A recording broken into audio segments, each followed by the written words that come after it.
This is gone through the trying, the this, the that, like, and now you've picked up an aggravated assault with a deadly weapon?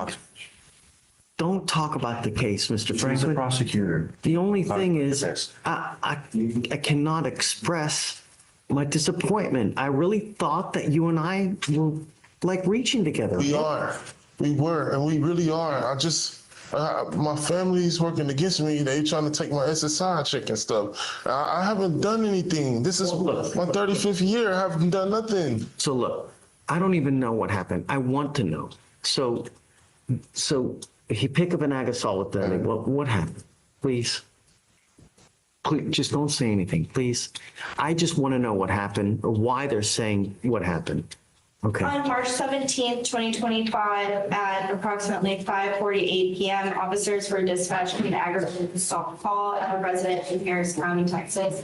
Upon arrival, the officers met with the complainant, who stated they are a resident in a group home. The complainant stated that the defendant is a person they... Right off the bat, aggravated assault with a deadly weapon? That escalated quickly. Just so we're clear, in Texas, that can carry up to 20 years. And the judge? He's not thrilled. Let's keep an eye on how this plays out.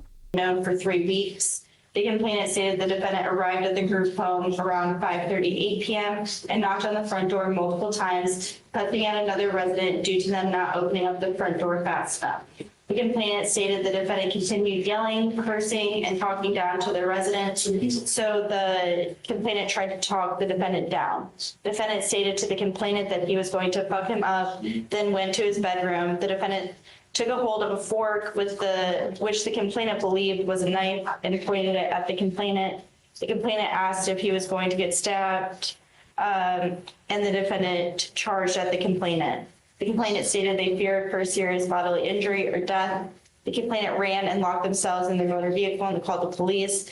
While waiting for the police in the vehicle, the defendant was still threatening to kill the complainant and was kicking the vehicle. Is key. Note the timeline. Officers arrive just minutes after the incident allegedly starts. Fast response. But here's a question. Does a fork count as a deadly weapon? It can, if the intent and fear factor are there. What do you think? Fork or felony?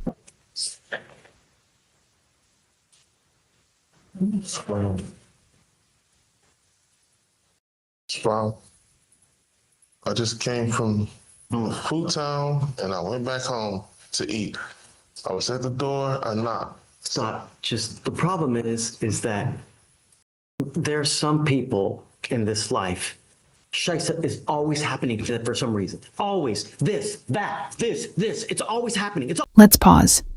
Did he just say he came from Food Town and everything spiraled from there? This is where the personal narrative collides with the legal. Facts. Keep listening. This part reveals a lot about mindset, emotion, and motive. It's always happening. Don't matter where you go. I'm always stepping in, you know?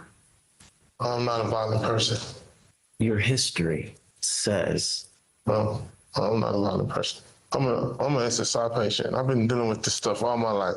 As soon as they get my name to use my social... The only thing I'm going to say is that, it's time to do some deep reflection. It really is time. Because the thing is that I don't want you to end up with a 40-year sentence, man, because of the no self-control. I really thought we had something. Is the emotional plea. I don't want you to end up with a 40-year sentence. That's not just legal talk. It's a wake-up call. The court's concern isn't just about guilt. It's about whether this person can stay out of the system long-term. I'm just so disappointed, man. I don't know. I'm the one that's been did wrong. I don't care no more. So look, I got to revoke your bond, man. So I don't know why. Because you picked up a felony. I'm doing everything I can do. It's people out there doing hate cases, hate crimes, all towards people like me. All I'm trying to do is just get my home back. They took it from me. Everything. This stuff is... Let's talk strategy. The judge mentions evaluation. That's not just about mental health. It can also influence sentencing. competency, and even whether this goes to trial at all. Evaluations are a legal pivot point. Against me. I'm not assaulting people. I never assault people. You know, the problem is that while this case is open, we can't do anything in here anyways. You know, what I'd like to do is, you know, have you evaluated to see how we go forward, because I just don't know. A lot of this stuff Can't was do it. false. All of this stuff is false, so it's me. We'll let it, we're gonna have to wait for it to play out. I hope, I hope, Mr. Franklin, but I don't know. Well, I gotta wait to see the evidence and see what Why y'all happens. can't just send me to a psych ward unit or something while all of this is going on? First, I have to have you evaluated, but I can't do that until the felonies are This is worked not making out. no sense. This is my 35th year. And I have to keep dealing with this stuff.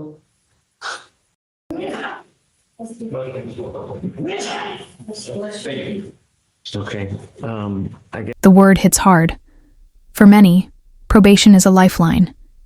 But pick up a felony, and that rope can snap fast. This moment, it's where hope meets the hard wall of reality. What would you have done differently if you were in his shoes?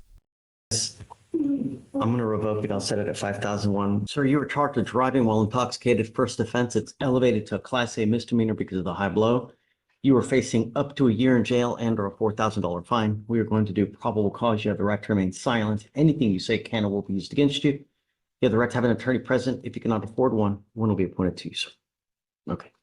On March 17th, 2025, an officer was dispatched to a call for service at the 400th block of West Gray Street, Houston, Harris County, Texas. Upon arrival, the officer observed the defendant sitting inside his vehicle. The officer made contact with the defendant and observed the defendant to have bloodshot eyes, unsteady balance, and was confused. The defendant stated he didn't have anything to drink. A Houston Fire Department employee, the wheel witness, stated the defendant was asleep in the driver's side of the vehicle with his foot on the brake and the vehicle in drive. The wheel witness stated he had a hard time waking up the defendant. SFSTs were conducted. 6 out of 6 clues were observed on the HGN, 5 out of 8 clues observed on the walk-in turn, 3 out of 4 clues observed on the one-leg stand. The DIC was read and the defendant consented to a breath test. The results were 0.179 and 0.175. Where was he?